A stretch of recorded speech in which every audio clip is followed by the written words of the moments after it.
शिवोहम।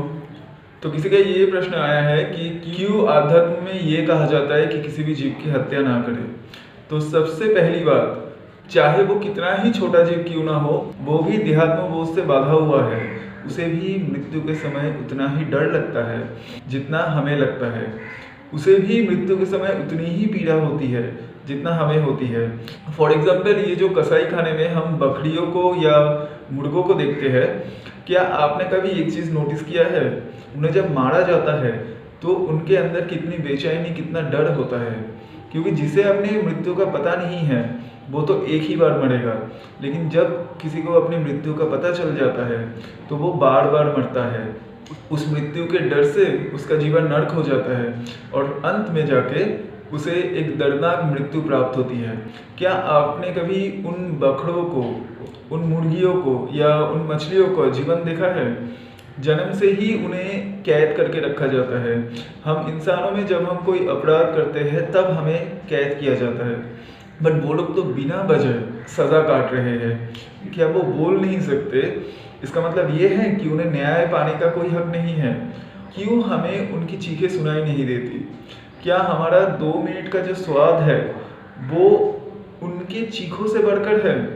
और अगर स्वाद की ही हम बात करें तो ध्यान से एक चीज़ देखिए, आप कच्चा मांस तो नहीं खा सकते, यानी कि जो स्वाद की वजह से आप खा रहे हैं वो स्वाद आता है उसको पकाने के बाद।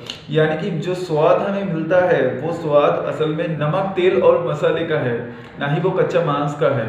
और जो लोग ये कहते हैं कि मांस हमारे शरीर के लिए आवश्यक है, तो एक चीज़ मुझे बताइए, क्या हम भारत देश में होके भी हमें ये नहीं पता कि हमारे यहाँ पे शाकाहार शुरू से चला आ रहा है?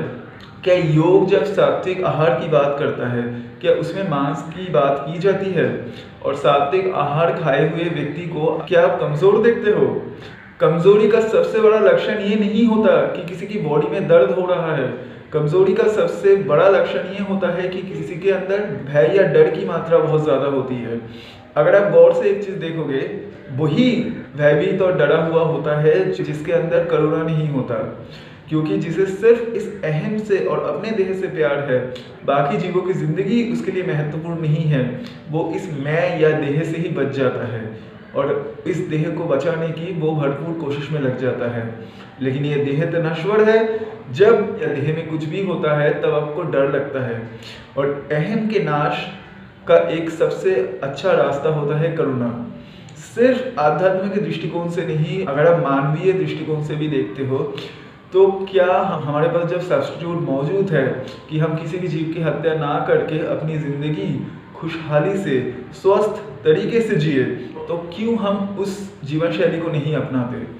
और ऐसे करुणापूर्ण जीवन जीने से सिर्फ ऐसा नहीं है कि आपके मन में परिवर्तन दिखेगा, आपके शरीर में भी परिवर्तन दिखेगा, क्योंकि मन और शरीर इंटरकनेक्टेड है। जो भी चीज़ आपके मन को इफेक्ट करता है वही चीज़ आपकी बॉडी को इफेक्ट करता है। इसलिए ज़्यादातर डिजीज़ भी साइकोसोमेटिक होता है। तो इसीलिए जब आपके मन में करुणा होगी तो उसका इफेक्ट आपको आपके बॉडी में दिखाई पड़ेगी। और सारी की सारी साधना माइंड एंड बॉडी के कॉम्बिनेशन पर ही होता है। सिर्फ मन या सिर्फ देह पर कोई साधना नहीं होता।